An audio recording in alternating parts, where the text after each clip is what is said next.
And I always remember learning how I was adopted. I don't think it was the best way I learnt. I didn't even know what the word meant. I was at school, primary school one day, and I don't know how it even came out. I think it must have been a row. This girl said to me, "Oh, you're just adopted anyway," and I went, "No, I'm not." And the teacher told this girl to be quiet. And anyway, I remember walking home and thinking about what the heck is this adoption word. And I got home and Mum was at the kitchen preparing dinner, and I said to her, "Am I adopted?" And she said, "Yes, you are. We should have told you earlier." And I still didn't really know what it meant. She said to me that it doesn't matter that you're not born to us. We still love you, like you were our daughter and that. And anyway, that must have stuck in my life, that whatever it was, that thorn. And then discovered one Sunday morning that Mum and Dad had split up. That rocked our world a bit. And anyway, that went through how it does, its arguments and bits and pieces between Mum and Dad. Mum, my brother and I, we moved to Hawke's Bay about 1972.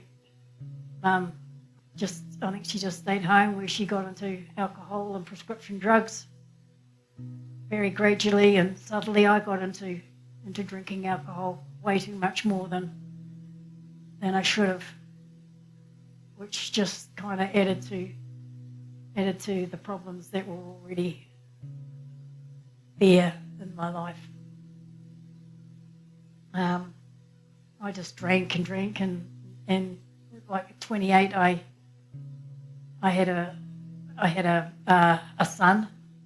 I adopted him out because I thought that was the best thing that I could have done for him. And I still believe that. And I got into the gay scene,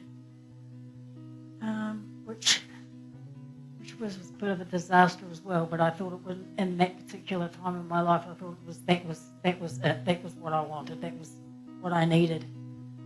But all it served to do was just serve my alcohol, drugs. Not that I ever got into drugs. It was mainly alcohol. Like towards the end of my drinking life, I was drinking like a cask of wine every couple of days. I was like a mean drunk. Wasn't very nice. I would get to so much limit, and then it would be all on. And anyway, I lived in this flat in Seaview Terrace in Napier up on the hill, and it was a big house. I had lots of flatmates, and in the end, I just didn't have money for rent. I didn't have, so they all left. I had no fridge, no washing machine, and I firmly believe this was another God moment. I had one phone call left, and I rang this woman called Deb, who I'd met one night at one of the gay clubs, and she came and got me. Thankfully, my big pile of washing that I had, and my cat and my dog, and we went to Hastings. I met another couple of ladies there, one who had a contract with the council to take out graffiti on council buildings, like toilet blocks and things like that, in the parks and things, fences, and found out that they were God people as well. They used to kind of talk about God on the back of the paint van, and it's something I wasn't really into back then. But the more I kind of listened to these people talking and stuff like that, and also Deb had a couple of kids. Carly, the girl, Michael, the boy, but Carly, she used to sing these God songs, and like we'd have discussions at home about their God, and I couldn't understand how they could love something that they couldn't feel or couldn't see, put so much into something like that.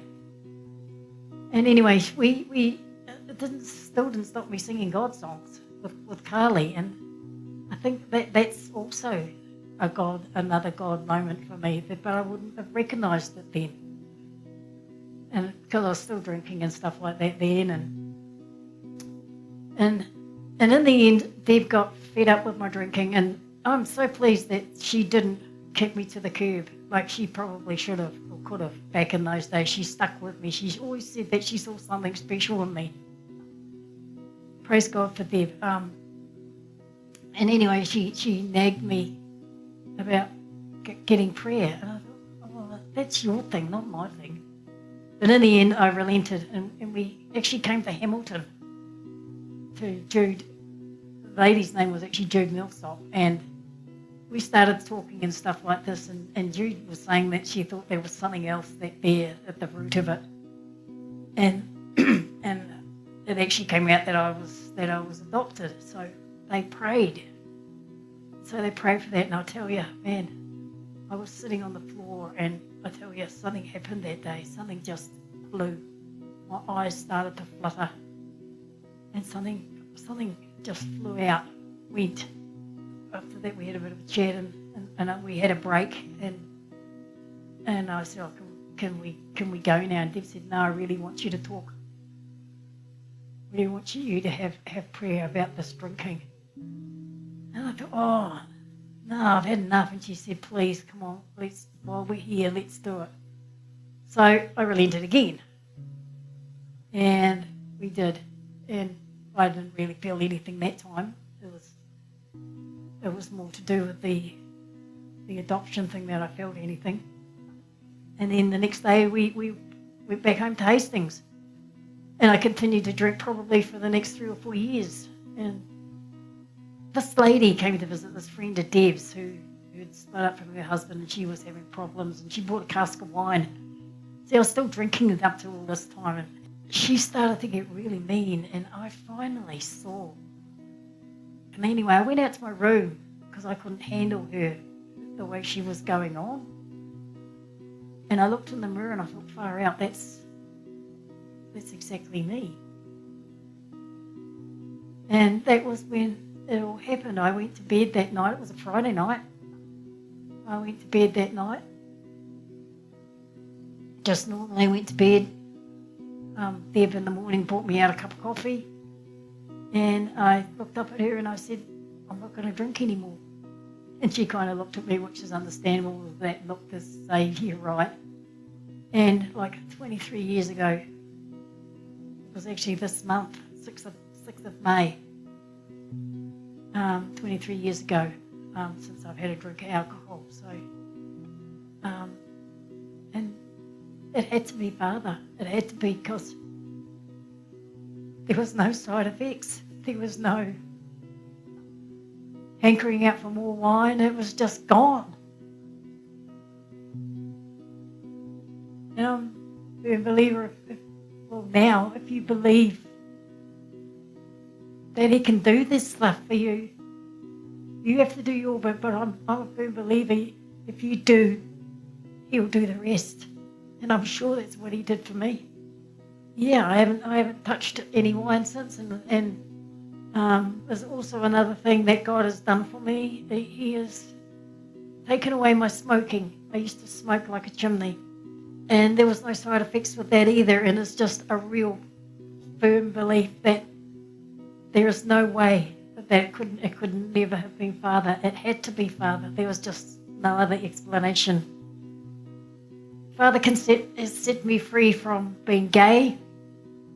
He set me free from alcoholism. I don't smoke anymore. He set me free from that. And I love my Father with all my being. And the thing I never ever loved before that I certainly do now, and that's got to be God also, I love people. Since then, we've moved to Hamilton. Jude Millsop, she brought me along here to Elam. Best church ever. Got the best pastors, Pastor Poro and Pastor Ants. Amazing pastor team. I do work a few bits and pieces in church, and we do a thing for over 50s called Young at Heart. I do out with the kids at Sparks, and I do a little bit out with the info desk. It doesn't matter what your life was like or what your life is like. He can change it gradually in an instant, or he can do it straight away. But I tell you, I never thought I needed him, but man, I tell you what, I'm pleased that he knew I needed him. You know, he can get rid of all the stuff. He set me free. He can set you free as well.